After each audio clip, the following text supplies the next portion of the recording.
Hello everyone. आज के इस वीडियो में हम लोग एसएससी जीडी और सीपीओ के मेडिकल के दौरान होने वाले आई टेस्ट के बारे में जानेंगे। मैं खुद एसएससी सीपीओ के थ्रू सीआरपीएफ में सिलेक्टेड सब इंस्पेक्टर हूं। मैं आपको बिल्कुल एकदम से एक्यूरेट जानकारी देने वाला हूं।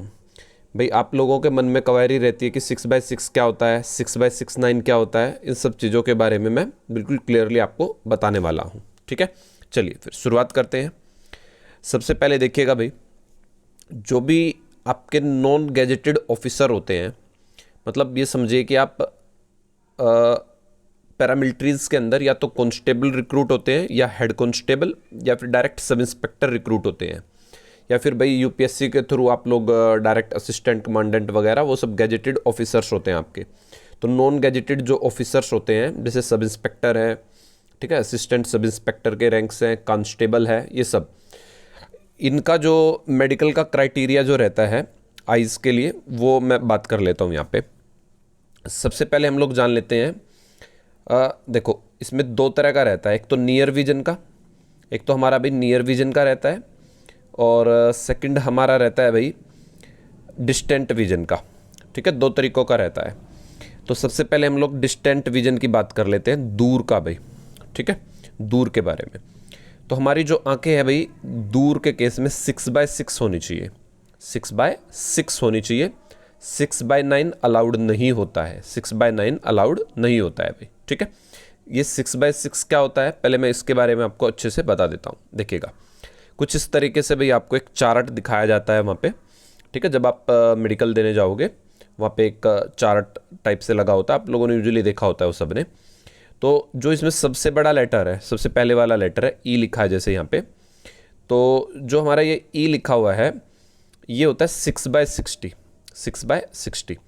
इसका मतलब ये रहता है कि भाई आपको इस 6 का मतलब समझिए। पहले 6 का मतलब ये होता है आपको 6 फीट की दूरी पे खड़ा किया जाएगा। मतलब जो भी ये चार्ट शो कर रहे हैं उससे 6 फीट की दूरी, 6 फीट नहीं सॉरी 6 मीटर की दूरी पे।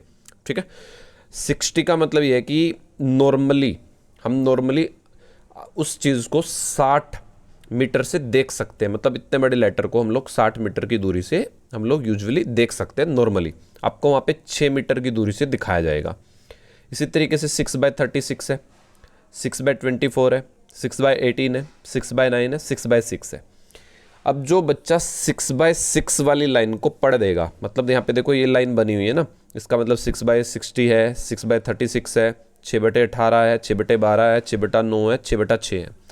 जो बच्चा 6/6 वाली लाइन को पढ़ देगा, मतलब ये DNMOBUC जो लिखा हुआ है, इसको 6 मीटर की दूरी से वो आपको खड़ा कर देगा, 6 मीटर दूर।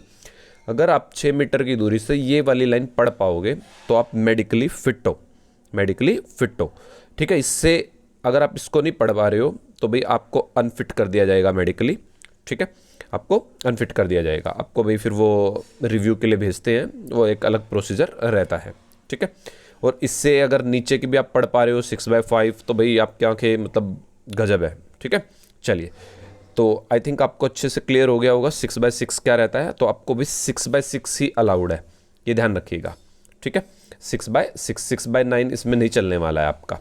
ठीक है, और जो गैजेटेड ऑफिसर्स होते हैं ना उनमें 6/9 चल जाता है। ठीक है, तो अब आते हैं उसके बाद नियर विजन की, मतलब पास का चेक करने के लिए भी आपको कोई भी न्यूज़पेपर दे देंगे या कोई बुक दे देंगे, बोलेंगे कि इसको पढ़ के दिखाओ, 1-2 लेटर या एक पैराग्राफ, कुछ एक लाइन पढ़वा लेंगे।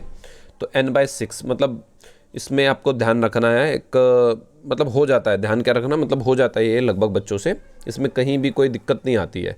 इसमें भी ऐसे ही मतलब एक क्राइटेरिया होता है इन लोगों का, वैसे तो N/6 तो वो आप कर लोगे, आराम से हो जाता है नियर वाला। बहुत ही कम बच्चों को आती है दिक्कत यहाँ नियर वाले में, ज़्यादातर डिस्टेंट विजन में ही दिक्कत आती है बच्चों को।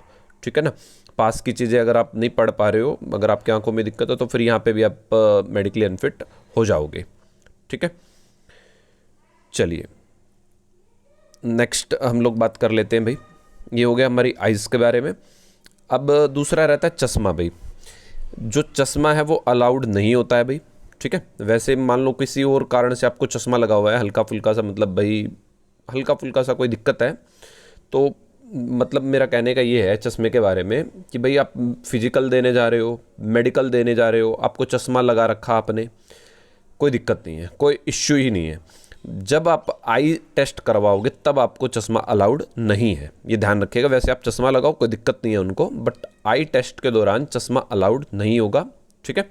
चलिए अब बात कर लेते हैं कलर ब्लाइंडनेस की। भाई तीसरा जो टेस्ट होता है हमारा वो होता है कलर ब्लाइंडनेस का।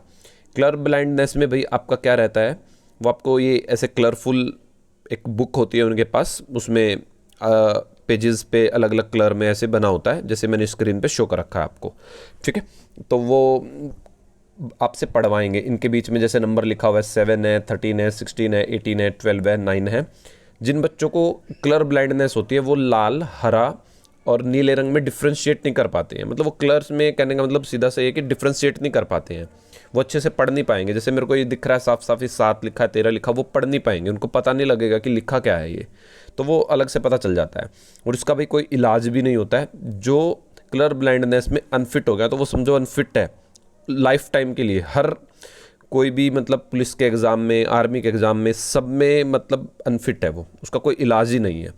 हाँ, जो बच्चे भाई आइज़ के मतलब मान लो 6/6, 6/9 इन चीज़ों में अगर कोई बच्चा भाई मेडिकली अनफिट होता है तो इनको एक चांस, 2 चांस मिलते हैं, एक चांस मिलता है इनको, तो आप दोबारा से फिर वो टेस्ट दे सकते हो, ठीक है। उसका एक अपना एक प्रोसीजर होता है, ठीक है। चलिए, और कोई अगर आपको जानकारी चाहिए तो आप मुझे कमेंट कर सकते हो, मैं आपको उसका रिप्लाई कर दूंगा। Thank you.